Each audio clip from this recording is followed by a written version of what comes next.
Hello mga loves! Welcome to my vlog at kung di ka pa naka-follow, i-follow mo na yan para let's go na agad.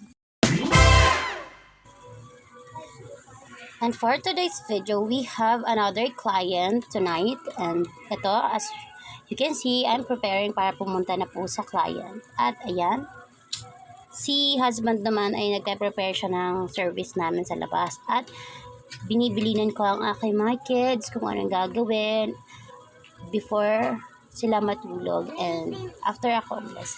Then I say bye-bye na sila sa akin. At tingnan mo naman sila, tuwang-tuwa sila sa camera at magbababay doon sila. Ganun. And our client for tonight yung pala ay sa may Commonwealth Condominium sa may Evermore. Ang inavail po ng client natin tonight ay 1.5 hot stone massage and 1.5 Ventosa massage. Sila